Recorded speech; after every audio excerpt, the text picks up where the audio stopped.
mariako ety amboalohany aloha fa amin'ny 5 maraina ka hatramin'ny 7 ariva no heure légale tokony hanaovana ny perquisition. Le perquisition fisavana natao teny dia nanomboka tamin'ny 9 mahery teo, izany hoe ara-dalàna izany ny perquisition natao teny. Araka ny efa hitantsika tamin'ny hainao manjery ireny nisy ny fisavana izay nataon'ny mpitandron'ny filaminana teny amin'ny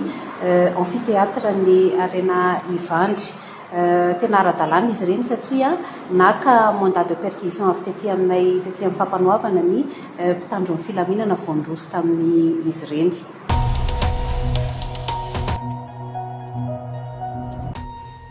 Nisy ny ango-baovao izay voaray fa misy réunion izay fivoriana izay atao ao amin'io amphithéâtre eny amin'ny Arena Ivandry io fivoriana izay ahihina fa misy fikonokononana fandikan-dalàna ka izay no antony nirosoana tamin'ny fanadihadiana sy nirosoana tamin'ny perquisition ary ny fanakatonana ilay amphithéâtre. Marihana tsara izany fa ny amphithéâtre no nakatona fa ny radio sy ny télévision viva dia tsy nakatona akory.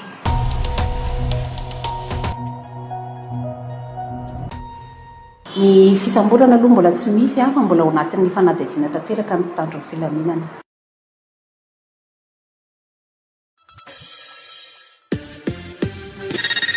Eny ary fotoana eto ifampizarantsika toy ny mahazatra indray dia misokatra ireo antso laharana anankitelo toy ny mahazatra miampy ny laharana WhatsApp da rehefa misy vorona ampidirina avy hatrany tolorana ny araba. Eny ary Allô? Eny tompo. Oui, miaraba anareo miaraba ny tena. Matsiaro ny 13 mai izay nisy ainana fo fandraindray mahagaga koa hoe maninona rehefa 29 mars namozy anahy n'olona be dia be fa lasa tsy fahatsiarovana ny atao fa lasa fety. Ho anay Moramanga tena mampalahelo anay mihitsy fa maninona lasa natao fety le 29 mars fa tsy fahatsiarovana satria misy olona ainan'olona nafoto ao anatin'ny tao. Ny toen'ny 13 mai 72 raha ny fantatro dia ny nialana tamin'ny accord de coopération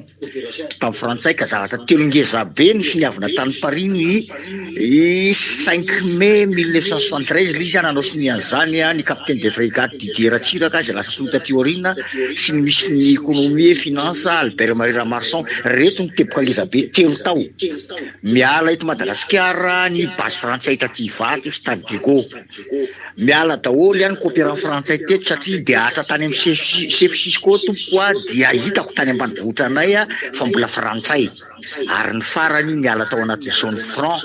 averiko tsara niala tao anaty zone franc i Madagasikara lasa naleo tena ny FMG ary nanangana ny banque centrale io fa taloha zany tsika tsy nanana banque centrale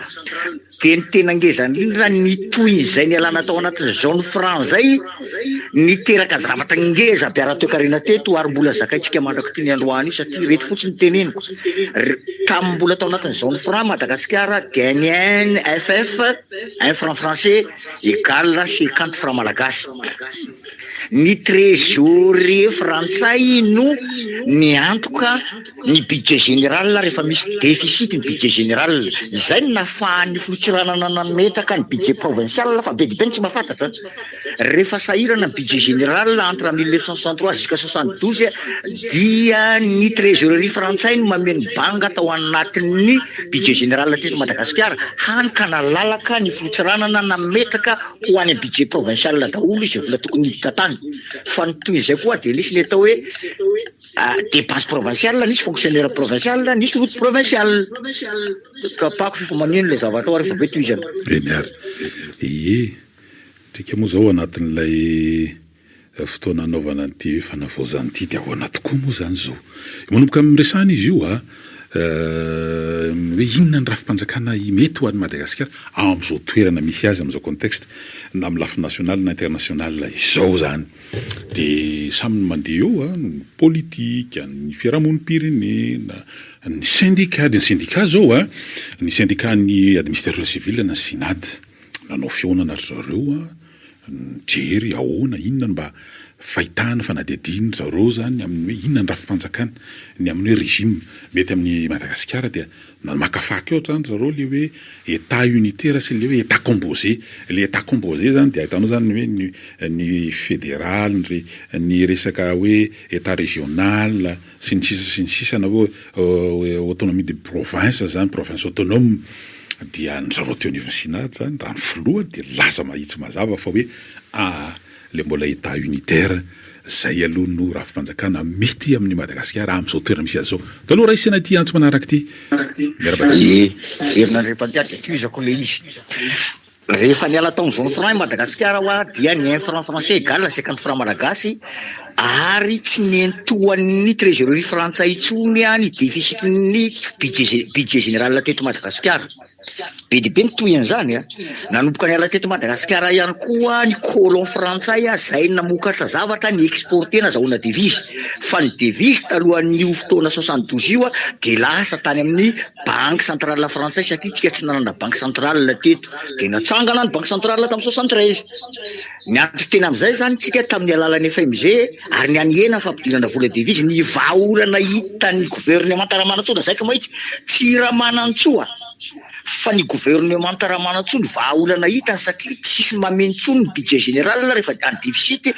dia nalainy daholo ny impôt sy ny vola tany amin'ny province dia zay no natonga le fanafoanana ny budget provincial reo olona fa aza mamorona zavatra hafa nareo ka satria efa mifoananao ny budget général budget provincial dia foana nanaraka an'iny koa ny dépense provinciale rehetrarehetra foana tsikelikely ny fonctionnaire provincial ny ala tsikelikely ny atao hoe route provinciale fa lasa ny vadika taty amin'ny budget général daholo. Taty amin'ny 1982 rehefa nitondra ny filoratsiraka tratrany atao hoe cessation des paiements tsika fa resaka teo karena daholo rehetrarehetra io satria rehefa nanomboka ny 75 ny ala teto daholo koa ny colon nationalisena daholo ny rehetrarehetra nanomboka ny ena koa fampidirana devise zay afahana mandoa vola any ivelany any afahana mandoa kosa tratra ny cessation des paiements tsika tamin'ny 1992 azafady nitereny banque mondiale sy ny FMI an'izay nandeha niarasa taminy nitereny amin'izay io atsangatsia manorana ambara tonga ty androany fa ty fotsiny teneniko hoe nitereny FMI nanao dévaluation sika nanomboka teo ny dévaluation 1 franc français en 1982 égale 50 francs malagasy fa taty amin'ny 1990 ny 1 franc français tokoa efa lasa 500 francs malagasy ary toy an'izay dévaluation déguisé io iainantsika io amin'izao fotoana zao ny 1 euro ary vao nivoaka ny euro tamin'ny 2000 1 euro égale raha tsy diso ako 600 ariary fa zao ny 1 euro 5000 ariary dévaluation tofoko zany raha tsy fantatra anareo hoe tamin'ny alalan'ny midy dia zay manapotika antsika io ka ambolanao an'izany ihany ve tsy resaka rafitra ny problème eto hoe rafitra lalam-panorenana ny fanifampiarana azy sy ny ataon'ny FMI manapotika ny économique gasy mampatantsika an'io toy izako rehefa avy eo toary mampatsiahy tantara moa ianao zany mikasika an'izany mety anampy eo amin'ny fandrafetana satria hiatrika an'ilay concertation zany concertation nationale mety ho jerena mety ho dinihana ao anatin'izany ahoana ny amintsika ity miaraka aloha manao ahoana eny tompoko tapaka ianao mikasika ny arabola sy ny toekarena zany fa io rehetrarehetra io ihany koa dia zay koa le efa nanaovantsika fampatsahiovana teo moa raha hoe lafi ny tantara dia tanora mpianatra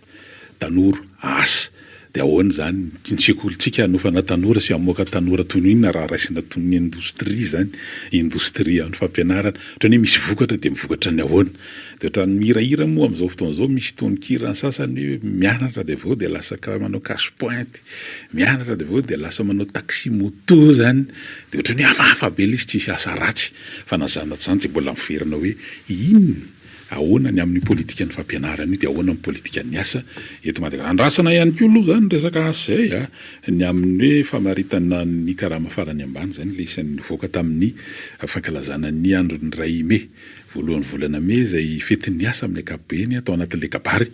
ny fandimbiasana tetsy amin'ny kianjamitafo na ny gymnase na Mahamasina antso manaraka eny ary Tsisy mihitra diferena koa fampianarana ampiasanao za tsy mahafantatra mihitsy ny hoe misy lalàna fampianarana ve nivoaka tao aorianan'ny lalàna 7804 angamban'iny Loisy Charles 7804 raha tsy diso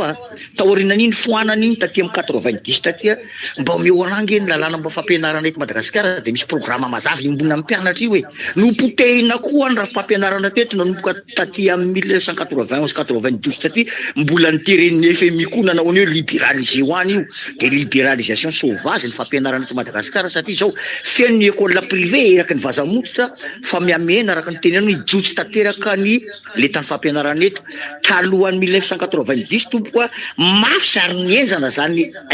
LTC sa non LTI na larbi zany namokatra technicien ingénieur mafy zany enjana be miditra manao concours tany amin'izany lycée technique Nambatona zaka zany tamin'ny andronay asaka anao tany zay seconde vao tafiditra tao ianao nisy collège professionnel eraky ny rehetrarehetra fa amin'izao fotoana zao fony zay terminal tompoka tao amin'ny lycée Moramanga 420 monja zay série A série C amanjatony ny série D amanjatony fa amin'izao fotoana zao ny série littéraire ray no amandrivony dia série C technique sy namazara fa misy nefa ianao mitady technicien sy ingénieur ny ilain'ny Afrique sy Madagasikara tompoka dia ingénieur sy technicien mampalahelo nge monsieur Roland panneau soudure ny ilaina Ambatovia nafarana avy any Sri Lanka sa taiza Philippines tany Philippines panneau soudure tsy vitany gasy teto nafarana tany Philippines nefa dia asa ho an'ny tanora satria navadika ho any amin'ny littéraire daholo rehetrarehetra io za zany fampianarana tadiamo dia zao andana feno lycée technique professionnel tompo lycée technique professionnel tokony atsanganany amin'ny commune rehetrarehetra io fa tsy lycée resaka littéraire atao inona série A kay afaka baka le zanak'olona série A dia sina manao inony fa ozy ministre Todsoa hoe raha mahavita manangana lycée technique tsika eraky ny district fotsiny na eraky ny commune mahavita avy any leky izy afaka magnoriana asa ho azy izy satria technicien zany izy any nge problème mety daholo farany amarana ko azy mikasika ny lampandroena ambany vakiko io tsara io lampandroena 4e république fa tsy nampiarina na ny dikainy tsy ampiarina sady tsy dia misy soratra daholo ilaitsika iny hoe fa sady tsy ampiarina ny dikainy ny problème farany eto dia tsotra tsy omena compétence ohatra passeport resahana roa tao inona kay manahirana misy direction régionale daholo nge ministère rehetrarehetra io any ministèren'ny inona sy sécurité publique nge io dia inona tsy anomezana fahefanana azy any Dego le directeur any afaka manao passeport dia ameo anazy matériel zay nge dia voavaly olana passeport awary zava-dehibe zany aloha ny tiako le mba vaovao anankiray zavatra nitranga izy ity asa hoe imo vandraisantsika hoe le etsiketsika kopakopakafo nitranga tatoato tsy tongatonga ho azy satria nisy moa le délégation ny SADC zany zay teto réunion natao amin'ny tompon'andraikitra samihafa teo moa zany le tamin'le fihaonana famorina fanofananareo mpapiofana zay natao tery andakana tery mbodratrimo tery dia tany zareo dia raisitsika aloha ty antso manaraka ty dia toizatsika iny dao ary miarabary eny tompo miaraba président manao any mamerina tantara 13 mai anao eny za mbola tanora tamin'izay fa somary mahavoatra kely fa na izany misy kozanak'izay fa tisiky ny bala teo amin'ny centre ty dia ireny zavatra ireny nympefona manaraka androany vitake fanzahatra tena mahagagary plutôt hatramin'izany dia ny mieritreritra hoe iza ny olona tena mahita hoe tokony aongana le fanjaka fa isak'izay mety nge tena mitrango zany no rehefa trano le vahoaka mihitsy ohatra zany zao ny fanadinona ny tantara ny 29 mars ny hoe zahatra be dia be zahatra mampalahelo anatiny ary ny olona tsy nianatra ny tena be dia be maty tamin'io fitiavan-tanànana hoe mba hivanty Madagasikara tya na ny tompotsoan'le olona ambany fa mandraky ty ny avanty tsy miopo zany dia iza zany ny olona tena antianay amin'ity fitondrana n'ity firenenty eto mamerina zahatra be dia be sokiaja ty amin'ny teny hoe momba n'ireo lanjany vola satria ny ala tamin'izao nofra ny malagasy maro zany fa ny zavatra misy dia izao tsy fantatro mihitsy hoe raha ahoana ny diden'le olona ao ambony eo andraky tonga malagasy mba tsy mety tonga ny hoe famoronana asa tena mahavelan'le malagasy zany mihitsy hoe malagasy le fitondra malagasy mihitsy dia io zany zao amin'izao hoe fanavaozana zao hoaizatsika amin'ity fanavaozana ity hoany amin'ny fototra tena ambany hoe fiompiana assemblée izay mahavelona olona sy mampatanjaka ny firenena sa hitrandraka harem-pirenena hoaitika fa ny fianarana dia mitombo isan'andro ny manampahaizana ny aizany hoe fa tsy misy mahita fa avazana eny zany dia inona zany ny tena iaina ny ty firenena ity raha manomboka izao apetraka ao fa tapitra ny anjarako zay mbola namafy moa zany de sady mampifandray alistika amin'ny zavatra voalaza tao anatin'ny dinika zay niaonan'ny filohan'ny fanavaozana délégation zay tarihany tamin'ireo malagasy mila ravinahitra ny ivelany ao zany no ny antony arakasa mety fiofanana mety lafin-javatra hafa ihany koa amin'ny lafiny ara-pinoana tany Nairobi tany Kenya zany dia lazany amin'ny hoe fanetanana ny rehetra amin'ny andray anjara feno ao anatin'ilay fikonan-doam-pirenena dia hitondra ny hevitra zany hoe inona satria ohatrany hoe io lalam-panorenana io nge ohatra mety ihany fa tsy nampiarina ny voalaza amin'ny andininy tsara zany ao anatin'le izy dia lasa ohatrany hoe misy makeo ambonin'le lalam-panorenana dia mivadika fanararotana le izy zany hoe ireo rafitra natao anaramaso aza hoarifanina ho totsika hoe ireny ve niasa araka ny tokony ho izy dia io moa zany hoe lalam-panorenana no mametraka an'le haute cour de justice dia ao anaty koa ny fipetrany dia mbola lalàna ihany koa ohatra hoe zao ny fomba fanenjehana an'ireo totsika hoe mpitondra ambony zay mandika lalàna dia zao ny fipetrany dia misy ihany koa ny tsy mitsangana efa 12 taona ihany io lalam-panorenana io fa hatramin'izao tsy mitsangana rehefa andraisantsika hoe le hoe conseil économique et social de culturel dia tsy hatramin'izao tsy tafatsangana ihany koa le izy misy antso raisitsika ato aloha technicienne dia raisitsika izy miaraba to salama miaraba misaotra anareo indrindra nanahitra n'ity 13 mai ty za moa isa-taona dia jereko ihany le hoe mpanao fahatsiarovana dia manaty boninkazo dia misy fotoana ny sasany tomany anangana sangam-bato dia mitantarany maty io moa izay misy zany ny olona anao andray fa ny any mahazatra isaky ny andro ohatran'io 29 mars na 13 mai dia hoe dia ahoana ny tolona androany dia mitsodika amin'le tanora mampitaha fotsiny voatery mampitaha dia miala tsiny raha misy amin'izy hoe ny tolona tamin'izany ingia dia efa nanamasaka hevitra efa volana sy taona maro dia nifantoka tamin'le nitantarain'le namana teo amin'ny telefona teo hoe mifantoka amin'ny zava-dehibe tena nalana anafahana ny Madagasikara ty ambany vahony frantsay nanroaka ny tafika frantsay nanova ny fomba fampianarana sy ny sisa ka ny zavatra mba tiako lazaina momba n'le tanora dia zao le tanora ny tolona tamin'izany tsy tanora ny olon'olona dia hoe zay tanora dia zay tanora dia zay tanora fa voalohany le tanora mpianatra teny amin'ny université sy teny amin'ny médecine dia nahay nifandray tamin'ny tanora tsy anasa taty amin'ny tanàna taty ny Zoam ary dia nihitatra ny tolona lasa ny tsy ohatran'le tanora tamin'ny herintaona sy ny taona maromaro lasa zany hoe borsa ny takina dia tofirin'ny olona raha fitakiana borsa dia mbola tsy tonga saina foana hoe système zany matoa ny olona mahavita mitivitranao mihitsy ay tsy andoavana borsa fa tonga dia nitrany amin'ny hoe ny tontolo n'le fanabeaza ny tontolo n'le asa ny Zoam lasa hoe zatovo ry asa mitolona ary dia tsy nosingatsinganina sy navakavahana ohatra n'io hoe fanomanana fikonan-doam-pirenena io tsy nisokajikajina ohatra n'io ny olona marina fa nisy tanora nisy Zoam nisy mpiasa nisy tatsà nisy ohatran'izany nisy mpampianatra nisy komitin'izany fa niombona tamin'ny hoe komity iombona ny mpitolona kim dia ny fikonan-donomanina zany nisy fotoana nanao seminaire mihitsy momba ny raha-pirenena mikasika an'ireo resaka tsy fanavahana mikasika an'ireo mifanabeazana mikasika hoe ny asa mikasika hoe ny vola mikasika hoe ny folo alin-da mikasika reny tany sain'le namana teo feno reny nitantarainy teo reny tsy verenako tsony zany hoe ny mpiray firenena nandinika momba ny rarahan'ny firenena ka na ny tanora raha tsy nentina hoe ny tanora fa nentina amin'ny hoe ny fanabeazana nentina amin'ny hoe ny asa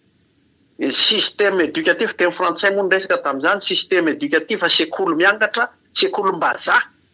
de zay no nitolomana ary niara nytolona momba an'izany na ny tatsaha na ny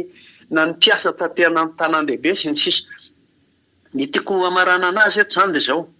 ny 72 matoa lasa raharam-pirenena be ohatran'io voalohany aloha de noho ny adalan'ny mpitondra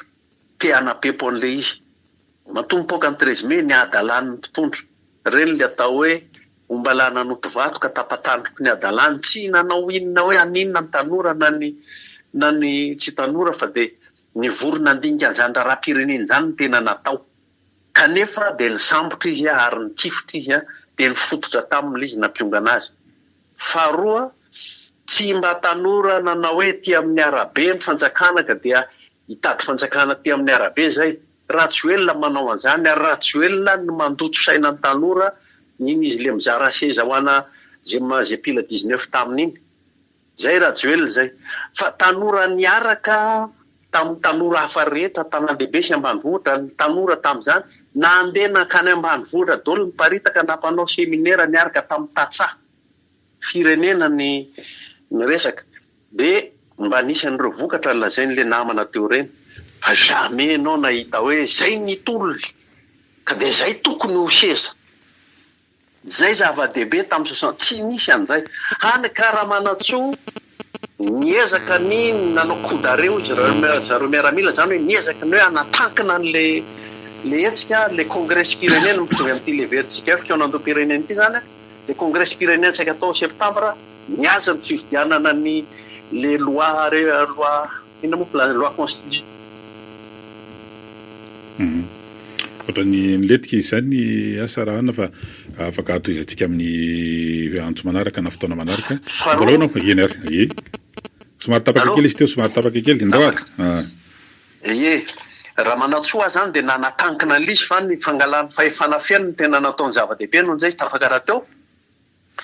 fa nadideratsiraka taterina de tsy afaka mitondra ratsy ny sovaly an'le hevi-dehibe nentin'le tolona 72 daholo ka niazany eo mba apetrako am'le itsika ketriny tsy misy hoe satria ianao nitaritarika inona teny amin'ny arabe teny de ho anao fahefana amin'ity firenena ity fa le votoatin-javatra ka le fikaonantom-pirenena hanao lohany ramanatsoa ve ka ho atao tankiny io fa mifandraisana fahefana feno hoan'ny tenanao no prioritaire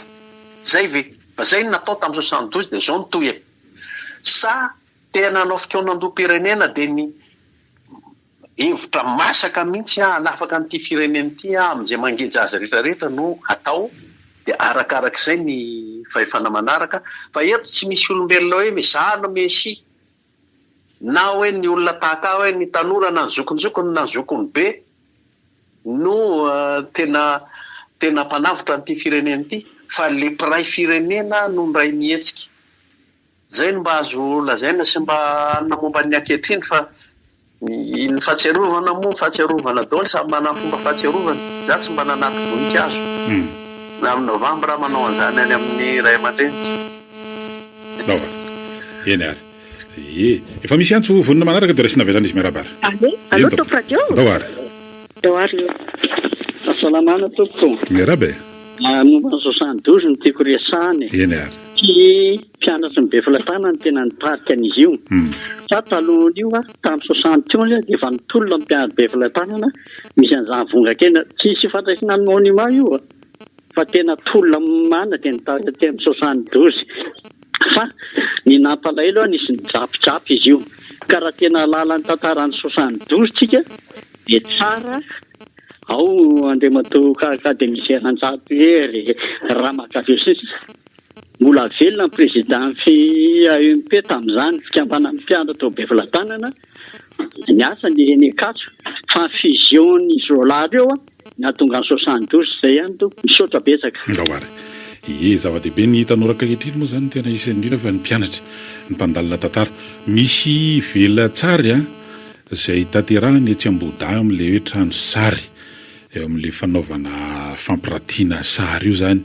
etsy ampitan'ny ministeran'ny varotra sy ny fantsifana tsara ihany mba mijery an'ireny indrindra fa ho an'ny tanora neny fa tsy ny tanora rery fa na ny olon-tsotra ny ankapobeny dia mba mijery hoe inona ny zavatra voarakitra antsary mety tsy izy rehetra fa ny ampahany amin'izany tantarany 72 izany amin'ity anio ity maimaimpoana ny fitsidihana an'izany etsy Ambohidahy. Manao ny tsy manaraka Ndawary miaraba ya tena izy ireny to dia izao reo olona atao hoe manampaizana tafitafy fianarana rehetra ireo tsy hoe zanak'olona mpanan-karena tamin'izany fa zanaka tantsa ary ny fitiavana amin'ny Madagasikara no atao hoe nandan'ireny mondokely ampita ny zanany hianatra tany an-dasa dia somary sanatia be ho noho ny fitiavan-tena no ahatonga ny ray aman-dreny ny eritreretra angamba tsy ny valiny ampisafatra amin'ny Madagasikara eo amin'ireo sarababem-bahoaka izay tsy mba manana fa efana afara amin'ny tena zanaka tanilafo misisondrotana rehetra dia tokony mba isitahana mampalainy mampodity mahita olona fa tsy ato ny vola hitsabona tena dia maty izany tsy mpakeveran'ny mpitondra fanjakana ny momba ny sosialim-bahoaka izay akaikindreny ny vitam-bary efa atehana fotsiny izany amin'izay atehany sanandro vidim-piainana fa izany fahasalamana zany eto ilay tsisy maty indroa ka raha hoe maty indray mandeha mbola mivelona ianao fa aveo rehefa fanotona ianao va tsy maninona ny izy raha ohatra ka izay fa maty indray mandeha ihany no misy eto dia rehefa maty indray mandeha misy tokony ho tandrovina zany ny aina mba ajery eo rangazy fiainam-bahoaka momba an'ity fa mampikaikaika ny olona indray io hoe inona hevitra tokony mety be dia be ny manampahaizana amin'ny dokotera afaka mikaondroa amin'io hoe nasifarina sy mitokana ho an'ny olona sahirana azy rehefa izao ny fiainany sao ny anavotana azy hoe rehetra indray atontony ny fidiram-pola indray zao zany nizao dia tokony hoe everina ny momba an'ity malagasy fa tena indro mahita maizana ho tantainy olona tsetsin-davabary le malagasy isaky ny misy tolona izao ny voarany fiainana naovana an'ilay tolona fa ny eo ihany nefa tsy mety nefa ny fa manino asa iza no mibaiko